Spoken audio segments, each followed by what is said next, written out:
जी hello दोस्तों, मैं हूं कमर चीमा। उम्मीद है आप लोग ठीक होंगे। दोस्तों, बांग्लादेश के अंदर सिचुएशन काफ़ी ख़राब नज़र आ रही है, जहां पे बांग्लादेश के जो आर्मी चीफ है जनरल वकार जो है, उन्होंने सीधी सीधी धमकी लगाई है मोहम्मद यूनुस को, और वो भी अपने फ़ौजियों में बैठ के।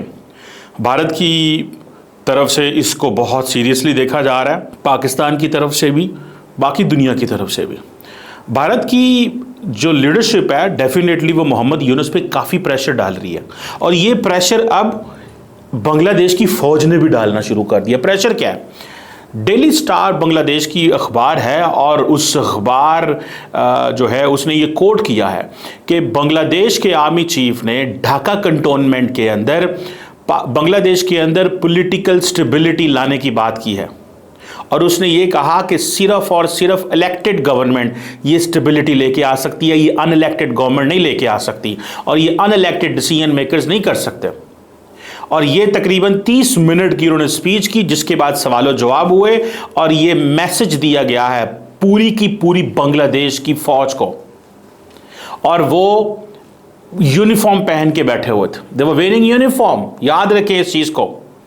और सवालों जवाब हुए, और सुनने में यह भी आया कि जो यूएन मिशंस के लोग थे उन्होंने भी ज्वाइन किया वर्चुअली, और वो कॉम्बैट यूनिफॉर्म में थे। अ combat uniform means show off unity and resolve कि फौज इकट्ठी है। इट मींस कि मोहम्मद यूनुस को कह रहे हैं कि अगर तुमने इस साल दिसंबर तक इलेक्शन ना करवाए तो तुम्हारी छुट्टी हो जाएगी, और फिर हम कुछ और सोचेंगे। मेरा नहीं ख्याल फौज छुट्टी करवा सकती है, लेकिन फौज प्रेशर जरूर डाल सकती है। फौज प्रेशर जरूर डालेगी। और दूसरी बात यह है कि बांग्लादेश की फौज को किसी हद तक यह मैसेजिंग की गई थी कि आपने हेल्प आउट करना है मोहम्मद यूनुस को सिस्टम में लाने के लिए। चीजें तो पहले तैयार थी। अब सवाल यह बनता है, जो मैं थोड़ा समझना भी चाहता हूं और बात भी करना चाहता हूं, कि जनरल वकार जो है वो ये कहते हैं कि हम इस मुल्क का दिफा करेंगे, हम बैरक्स में वापस जाना चाहते हैं, और मोहम्मद यूनुस के साथ उनकी कंप्लीट एक डिफरेंट लाइन लेंथ है। वो कहते हैं कि मोहम्मद यूनुस कहते हैं मिड 2026 में इलेक्शंस करवाऊंगा, वो कह रहे हैं इस साल दिसंबर तक इलेक्शंस करवाएं। और असल में प्रॉब्लम क्या है कि वो जो इनिशिएटिव्स ले रहे हैं, बहुत सारी चीज़ें अंदर ही अंदर हो रही हैं। जो इनिशिएटिव्स ले रहे हैं यूनुस गवर्नमेंट, क्योंकि वो इंटरम गवर्नमेंट है, अनइलेक्टेड गवर्नमेंट है। पर्टिकुलरली ये जो ह्यूमैनिटेरियन कॉरिडोर बात की जा रही है कि जो म्यांमार की जो रोहिंग्या स्टेट के दरमियान जो बनने की बात हो रही है, फौज बांग्लादेश की फौज कहती है कोई कॉरिडोर नहीं होगा। सबसे ऊपर जो है वो बांग्लादेश की सॉवरेनिटी है, और उसके ऊपर हम कोई निगोशिएट नहीं कर सकते। और पॉलिटिकल गवर्नमेंट, इलेक्टेड गवर्नमेंट इस तरह के फैसले कर सकती है, अनइलेक्टेड लोग फैसले नहीं कर सकते। और बांग्लादेश की फौज ये भी कह रही है कि ये इलेक्टोरल मैंडेट वाले लोग कर सकते हैं। फॉर एग्जांपल जो चट्टाग्राम पोर्ट है, उसकी जो फॉरेन मैनेजमेंट है उसके ऊपर भी सवाल है, क्योंकि वो बांग्लादेश की मेन सी पोर्ट है।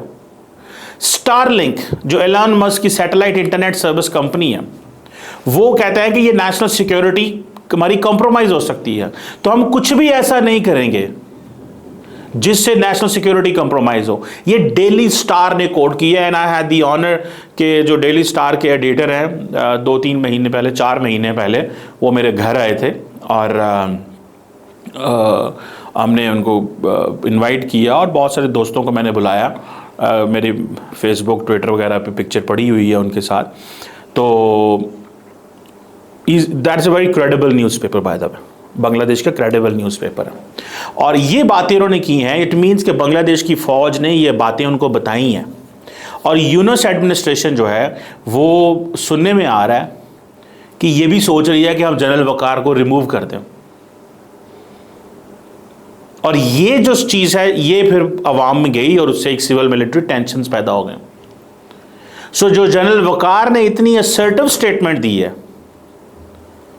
ये जो constitutional process and national sovereignty की बात की है, यूनिफॉर्म कॉम्बैट यूनिफॉर्म पहन के, ये एक बड़ी डिफरेंट चीज़ होती है। फौज के अंदर सिग्नलिंग होती है भाई, बड़ी इंपॉर्टेंट सिग्नलिंग है। सो अगर वो नहीं आए वो खुद कू नहीं उन्होंने किया और उन्होंने मोहम्मद यूनुस को लेके आए हैं, तो इट मीन्स कि दे वर आस्क्ड बेसिकली, तो वो करें। ये जो इंटरिम गवर्नमेंट है, आप देखें दो बड़ी पार्टी है। एक बांग्लादेश नेशनल पार्टी है, वो कहती है कि इलेक्शंस इस साल, जो बीएनपी जिसे कहते हैं, वो कहते हैं इस साल दिसंबर में हो। एक नेशनल सिटीजन पार्टी है जो स्टूडेंट लेड पार्टी है, और बहुत सारी और जो है वो कहते हैं they should be sweeping reforms और कंप्लीट अवामी लीग की जो प्रोसिक्यूशन होनी चाहिए क्योंकि उन्होंने लोगों को मारा, कत्ल किया, so on and so fourth. और इसीलिए जो बीएनपी है उसने प्रोटेस्ट वगैरह भी शुरू किए हैं और अपनी डिमांड्स भी मनवाना चाह रहे हैं। और क्योंकि वो कहते हैं जी 2020 में रिग्ड इलेक्शंस हुए थे मेयर के, वो इलेक्शंस भी डिक्लेयर, जो हैं वो हमारे लोगों को जितवाया जाए, उनको पावर में लाया जाए, मतलब इस तरह की चीज़ें वो दे आर डूइंग इट। और वो भी न्यूज़ कॉन्फ्रेंसेस कर रहे हैं एंड ऑल दैट। अब सुने मोहम्मद यूनुस वहाँ भी जो मजहबी जमातें हैं उनसे भी राब्ते बढ़ा रहे हैं। सुनने में ये भी आया कि मोहम्मद यूनुस रिजाइन कर रहे हैं। अगर बांग्लादेश की फौज ने ज्यादा प्रेशर डाला तो मोहम्मद यूनुस साहब की भी छुट्टी हो सकती है और वो भी जा सकते हैं। ये भी एक चीज है जो हमारे सामने है। और मुझे ऐसे जाती तौर पे लगता है जो नहीद इस्लाम है, जो स्टूडेंट लीडर हैं, वो जारी बात है दे आर सपोर्टिंग यूनुस, और उन्होंने कहा कि आप रहें, आप ना कहें, आप फौज की इन चीज़ों में ना आए। So Mohammad Yunus will bank on Nahid Islam and will bank on the people, the young people, और वो तासुर देगा। वो बताना चाहता है कि मेरे साथ जो लोग मुझे लेके आए थे, मैं बांग्लादेश की फौज से डिटर नहीं होऊंगा। और ये नहीद इस्लाम ने बताया है बीबीसी बंगला सर्विस जो है, जो बीबीसी की बंगला सर्विस है, जैसे बीबीसी की हिंदी सर्विस है, उर्दू सर्विस है, उन्होंने बंगला सर्विस को बताया कि वो वाकई स्टेप डाउन कर देना चाहते थे। सो इसमें इसका मतलब बड़ा क्लियर है कि वो जो जनरल साहब है, जनरल वकार जो है, वो कह रहे हैं कि भाई तुमने अगर इलेक्शंस ना करवाए तो ठीक नहीं हो गए। साथ ही साथ ये जो इनकी पार्टी है यंग लोगों की, ये यही कह रही है भाई स्वीपिंग रिफॉर्म्स होने चाहिए वरना कोई नहीं होगा। सो मोहम्मद यूनुस अगर चले जाते हैं तो that will not be something a big news, लेकिन इंडिया का इंटरेस्ट इसमें बहुत ज्यादा सामने आएगा, ठीक है ना जी, क्योंकि उसके ऊपर प्रेशर बड़ा पड़ रहा है। उनकी सेहत इतनी है नहीं है, लेकिन ये एक डिफाइनिंग मूवमेंट है। वो जो हसीना वाजिद से जो इक़्तिदार ट्रांसफर हुआ है, वो इसमें कुछ डिलीवर भी करके जाना चाहते हैं, वो तारीख का हिस्सा बनना चाहते हैं। ही डजंट वांट, अगर मोहम्मद यूनुस आज छोड़ जाए तो पॉसिबिलिटी है इलेक्शन मजीद साल डेढ़ लेट हो जाए। तो क्या फौज को ये सूट करेगा? लेकिन फौज डायरेक्ट स्टेप इन नहीं करना चाहती, बिकॉज अगर फौज डायरेक्ट स्टेप इन कर देती है तो उसके फिर कॉन्सिक्वेंसेज फौज के लिए भी अच्छे नहीं होंगे, समझ रहे हैं बात को? लेट्स सी, इसमें देखते हैं कि क्या सिचुएशन जो है वो डेवलप होती है और कैसे चीज़ें चलती हैं, कैसे माहौल बनता है और क्या निज़ाम चलता है। मुझे ऐसे ज़ाती तौर पे वैसे ये लगता है, व्हाट आई अंडरस्टैंड, कि the situation in Bangladesh is not fine. उसकी वजह ये है कि आप अगर बीएनपी की अपनी डिमांड्स हैं, फ़ौज की अपनी डिमांड्स हैं, यंग लोगों की अपनी डिमांड्स हैं, जो बांग्लादेश की जो सेटअप के ऊपर जो है सिस्टम है वो उनके अपने डिमांड्स हैं, ठीक है। सो डिफरेंट लोगों की डिफरेंट डिमांड्स हैं। सो बहुत सारे लोग अब ये कह रहे हैं कि अगर यूनुस का रेजिग्नेशन जो है वो फ्रस्ट्रेशन है कि जो ट्रांजिशनल सेटअप है, जो पोस्ट अपराइजिंग इंटरिम सेटअप बना है, वो कमजोर होता जा रहा है, क्योंकि उसमें लोगों के अपने जाती इंटरेस्ट आ जाते हैं, वेस्टेड इंटरेस्ट। अब वो दोबारा ये जो रेजिग्नेशन की बातें हो रही हैं, this is to build the unity in this post uprising interim setup के वाले से। बात समझ रहे हैं? अंडरस्टैंड दिस गेम कि ये जो कुछ रेजिग्नेशन की बातें हो रही हैं, ये बेसिकली यूनिटी प्रॉब्लम आ गया है, क्योंकि सबके बहुत सारे स्टेक होल्डर्स के वेस्टेड इंटरेस्ट होते हैं। कोई चीजें इधर खींच रहा है, कोई इधर खींच रहा है, कोई इधर खींच रहा है। फौज अपनी बात कह रही है, बीएनपी अपनी, यूथ अपनी, मोहम्मद यूनुस अपनी, इंटरेस्ट ग्रुप पीछे से अपनी, इंडिया अपना लगा हुआ है, सेटअप कमजोर है। इसीलिए फौजी जो है वो यूनिफॉर्म कॉम्बैट यूनिफॉर्म पहन के बैठ गए। उसने कहा ऐसी की तैसी, अगर तुम नहीं आओगे तो हम डायरेक्ट आ जाएंगे, और फिर हम आए तो फिर हम देखेंगे जो होगा, किसने जो हमने करना है तो वो फिर हमने करना है। सो ये चीजें जो है दैट इज देयर, ये चीजें मुझे नजर आ रही हैं, ठीक है ना जी, ये चीजें मुझे नजर आ रही हैं, ये चीजें मैं समझता हूं कि ये that is something that is there, ठीक है जी। अगर वो जैसे कहते हैं ना कि if it goes that way, कैसे चीज़ें बनती हैं, क्या होता है आइंदा आने वाले दिनों में, ये एक आप समझ लें कि ये एक पेंडोरा बॉक्स है बांग्लादेश की सिचुएशन। मैं बार बार आपको एक चीज़ कहता रहा हूँ, Pakistan shall be very careful in dealing with Bangladesh.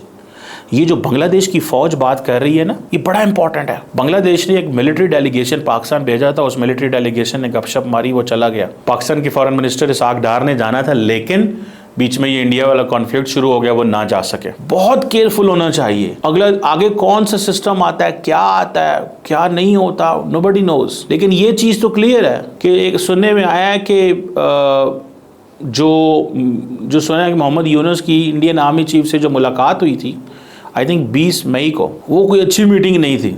और उसमें इंडिया की आर्मी के जो तीनों आर्म्ड फोर्सेस के चीफ थे वो बैठे हुए थे, क्योंकि पावर स्ट्रगल बहुत बढ़ गई है ना, हालात तेजी से बदलते जा रहे हैं। इंडिया को ये सारा कुछ सूट करता है, इंडिया को ये सूट करता है। क्योटिक पैनिक सूट करती है, लेकिन वो क्योस एंड पैनिक किस डायरेक्शन में जाती है, इंडिया के इंटरेस्ट किधर आएंगे किधर नहीं आएंगे, वो बात की बात है। पाकिस्तान चाहता है कि स्टेबिलिटी आ जाए वहां पे, और इसीलिए मैं कहता हूँ different actors need to play a different role. मुख्तलिफ चीजें मुख्तलिफ हो सकती हैं, लेट्स सी क्या होता है और कैसे नहीं होता, but this is something very very technical चीज़ है। ये कोई मजाक नहीं है, ठीक है ना जी। देखते हैं कि मोहम्मद यूनुस साहब क्या करते हैं, रिज़ाइन करते हैं, वकार साहब क्या करते हैं, नहीद इस्लाम क्या करते हैं, बांग्लादेश नेशनल पार्टी BNP क्या करती है, अवामी लीग क्या करती है, जमात इस्लामी वहाँ पे क्या करती है। देयर आर डिफरेंट प्लेयर्स, बाहर से स्टेक होल्डर्स, और बहुत सारी रिफॉर्म्स जो ख़ास तौर पे ख़वातीन और ये यूथ और शादियों के वाले से हैं।